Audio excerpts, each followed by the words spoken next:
আসসালামু আলাইকুম। কিছুটা নস্টালজিক হয়ে পড়েছি। আমার ছাদের এই দৃশ্যটি ধারণ করা ছিল 2025-এর 26 জুলাই বিকেল 4:30টার দিকে। কিছুটা অযত্ন অবহেলায় আমার গাছগুলো বেড়ে উঠছিল, আমার জন্য প্রতীক্ষা করছিল। পান গাছে মোটামুটি ছেয়ে গেছে আমার ছাদ বাগান। এটা সত্যি অসাধারণ, কিন্তু দুঃখের বিষয় হলো এখন আমার ছাদ বাগানে আর কোনো পান গাছ নেই। ড্রাগন ফল এখন হয়েছে, খাচ্ছি, তখন ড্রাগন অবশ্য ছিল না। কিছু ছিল না, কিছু আছে, এটাই তো সাধারণত হয়ে থাকে। এই যে অপরাজিতে একেবারে জঙ্গল হয়ে আছে, আমি জাস্ট একটু ঘুরে দেখাচ্ছি, অত ডিটেলস হয়তো বলতেও পারবো না। কারণ হচ্ছে আমি ওই যে বললাম কিছুটা নস্টালজিক হয়ে পড়ছি।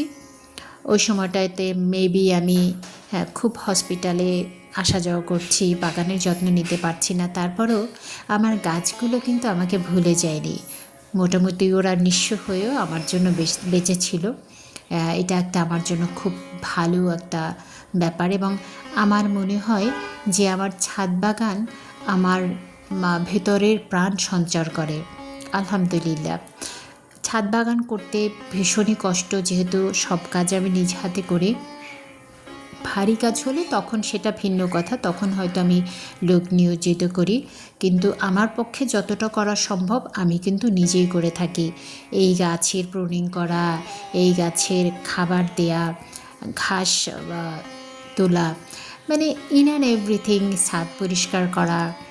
তো এগুলো মনে হয় যে খুব সহজ ব্যাপার, যে ঘাস তোলা সে এমন কঠিন কী কাজ, আবার খাবার দেয়া এটা কি এমন কঠিন কাজ, প্রুনিং করা এটা কি এমন কঠিন কাজ, এটা কোনো কাজ হলো? একজন তো আমাকে বলেই বসলো যে ছাদ বাগান করা, একটু ডালপালা কাটা, এটাই। কিন্তু আমি আসলে রেসপেক্টের সাথে বলতে চাই, ছাদে বাগান করা হচ্ছে পাথরে ফুল ফোটানোর মতো। আপনি এখানে একদিন যত্ন করবেন না, দেখবেন আপনার গাছের কি অবস্থা হয়। সেটাই মূলত যদি একটু লক্ষ্য করতেন, যে আমার গাছগুলো এত চমৎকার, এত চমৎকার। আমার এই চ্যানেলে দেয়া আছে, প্রত্যেকটা গাছের আলাদা প্রাণ ছিল, আলাদা গল্প ছিল। মোটামুটি সপ্তাহখানেক হবে না যত্ন করতে পারিনি, তার মধ্যে কি অবস্থা। এই যে অস্পাইস গাছটা তো মরেই গেছে, আমার অসংখ্য গাছ মরেও গেছে এরকম, আবার অসংখ্য গাছ আলহামদুলিল্লাহ আমার জন্য অপেক্ষা করে করে বেঁচেও আছে। এই যে থাই সফেদা ভীষণই মিষ্টি, কিন্তু এই এতটুকুন একটু মাটিতে এরকম একটা বড় গাছ রাখা, সেটাকে কতটা মেনটেন করার দরকার হয়। নর্মালি মানুষ যখন কথা বলে তখন তো ভাবে যে আমরা তো মাটিতে যখন গাছ রোপণ করি, একবার রোপণ করে দিলেই শেষ, মাঝে মধ্যে ডালপালা বড় হলে একটু কেটে দেয়, এই তো। কিন্তু ছাদের ব্যাপারটা কিন্তু সেরকম না, একেবারে বাচ্চাদের মতো পরিচর্যা করতে হয়। একটা বাচ্চাকে আপনি একদিন অযত্নে ফেলে রাখুন, দেখবেন কি অবস্থা হয়, ওর তো প্রাণ যায় যায় অবস্থা হওয়ার। এই যে এত সুন্দর পোলাও পাতা গাছটি এখন কিন্তু আমার ছাদে আর নেই, সে চলে গেছে বিদায় নিয়ে। এটা আমাকে খুবই কষ্ট দেয়। আমি আসলে গাছ এত ভালোবাসি, এত পছন্দ করি, এবং গাছের প্রতি এতটা পরিশ্রম আমার যায়, আমি মোটামুটি অসুস্থ হয়ে পড়ি এই ছাদ বাগান করতে গিয়ে। কারণ আমি সামটাইমস একটু বেশি কাজ করে ফেলি, 9 ঘন্টা 10 ঘন্টা পর্যন্ত আমি কাজ করে ফেলি ছাদে। তো এতটা লেবার দেওয়া অ্যাকচুয়ালি উচিত না, অতটা প্রেশার দেওয়া উচিত না, কিন্তু তারপরও যখন কাজ শুরু করি তখন মনে হয় যে কাজটা শেষ না করে কিভাবে আমি যাই।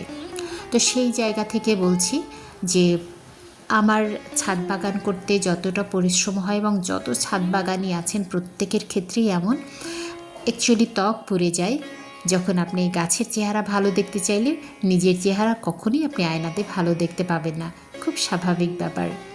তবে এই গাছ কিন্তু আমাকে সত্যি ভালো রাখে। হয়তো আমার ত্বক পুড়ে গেছে, কিন্তু আমার মনটা কিন্তু পড়ে নেই।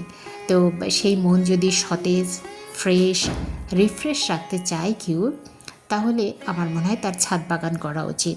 এবং এটা কিন্তু সত্যি এত বেশি উপকারী। আমার কাছে মনে হয় আমার প্রত্যেকটা গাছ আমার জন্য কী বলবো কাউন্সেলিং করে, এরা আমার কাছে সাইকিয়াট্রিস্টের মতো।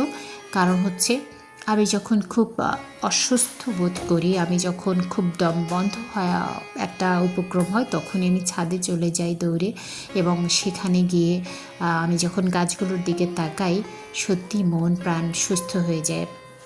আর যখন আপনি মানসিকভাবে ভালো থাকবেন, মানসিক স্বাস্থ্য ভালো থাকবে, তখন কিন্তু ইচ্ছে করলেই আপনি অনেক বেশি স্ট্রেস নিতে পারবেন, কাজ করতে পারবেন। সৌন্দর্য ব্যাপারটা আমি মনে করি বাহ্যিক সৌন্দর্যর দরকার আছে, কিন্তু আমার কাছে মনে হয় যে অভ্যন্তরীণ সৌন্দর্যটা আরও বেশি দরকার। এই গাছের সবুজের মতো যেন ভেতরটা থাকে, সেটা চাইলে আপনি এখনই বাগান করতে পারেন। আর বাগান করতে শুধু যে আপনার পরিশ্রম যাবে সেটা না, এটা থেকে আপনি অনেক বেশি উপকৃতও হতে পারবেন। সেটা যখন করবেন তখন বুঝতে পারবেন, কিন্তু এখন তো দেখে মনে হচ্ছে যে আমি অনেক বেশি বকবক করছি, বাট একবার করেই দেখুন না কি